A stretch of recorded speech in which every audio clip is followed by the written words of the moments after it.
I appreciate the input from all the perspectives, the people who were affected by what happened in this case, the lawyers, etc.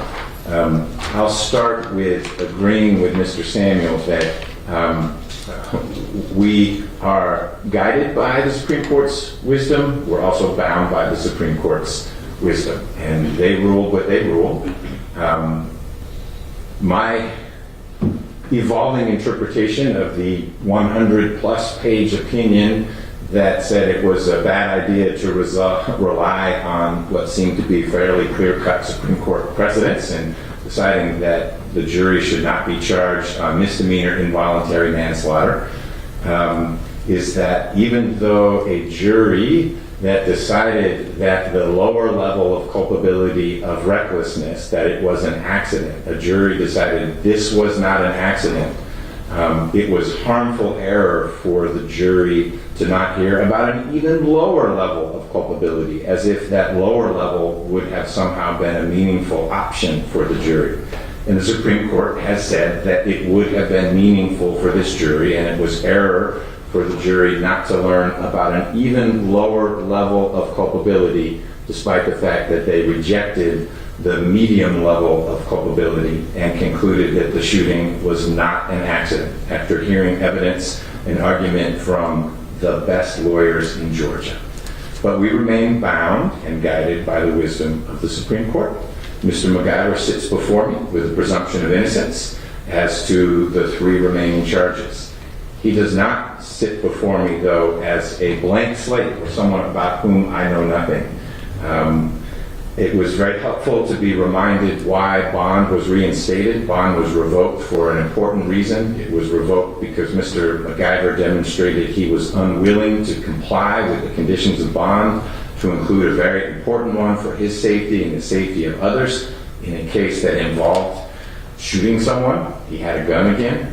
But I felt that it was necessary to undo that decision when the state was unable or unwilling to proceed in a timely manner.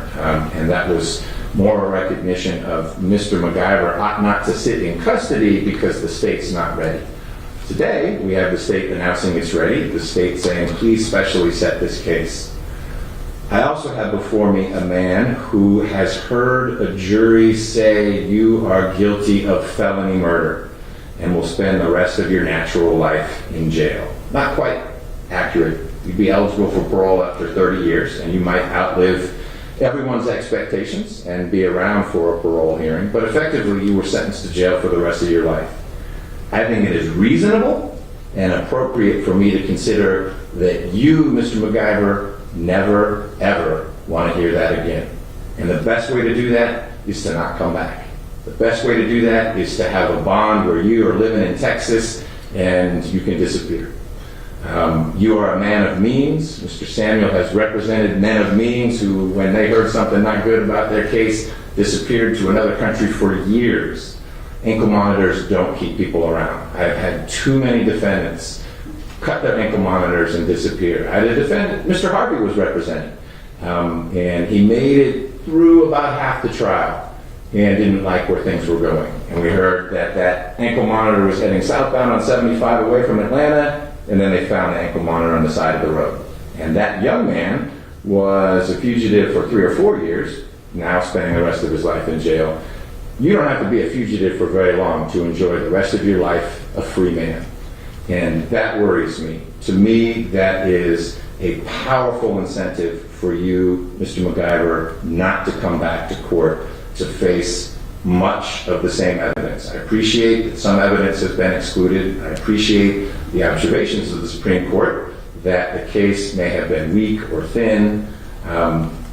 The state's going to need to work with what it has. The charges remain, and the state is ready to proceed. I don't find that there is a set of conditions that I could impose that would guarantee or sufficiently assure me, Mr. McIver, that you will come to court for your trial, that while you are not in court but awaiting trial, that you wouldn't revert to things I've seen in the past, whether it's being around guns. It's sort of ironic that the state you go to is Texas, to not be around guns. I appreciate that your sister has no guns in her house at this time, or that there wouldn't be a reversion to trying to contact witnesses to have them think about the case from your perspective.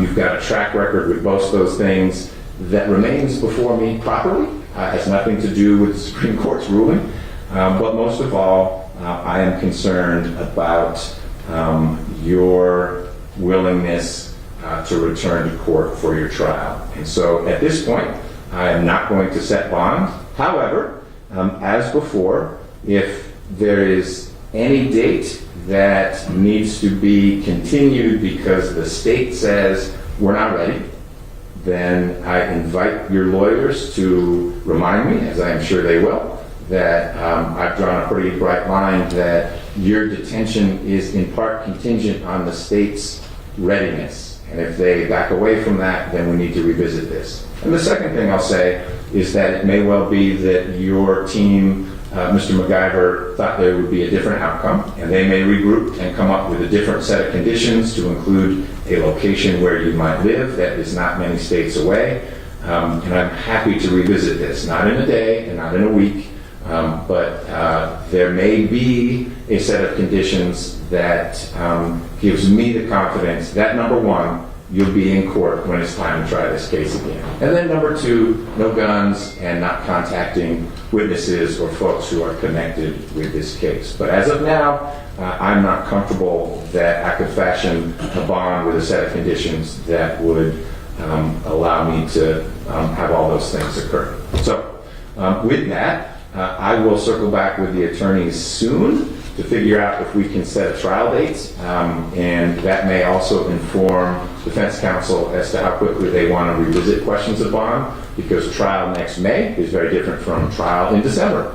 I'll consult with my colleague down the hall about his case, because I certainly don't want to interfere with that. My understanding is that he has the audacious goal of trying it in January, and we'll see what happens. But I will coordinate with him and certainly keep the lawyers informed as to when we might next be able to move forward. Mr. Samuel, any questions about what I just shared? No, Your Honor. Okay. Mr. Abate, anything from the state? No, Your Honor. All right. Ladies and gentlemen, thank you for your time. We'll be in touch soon.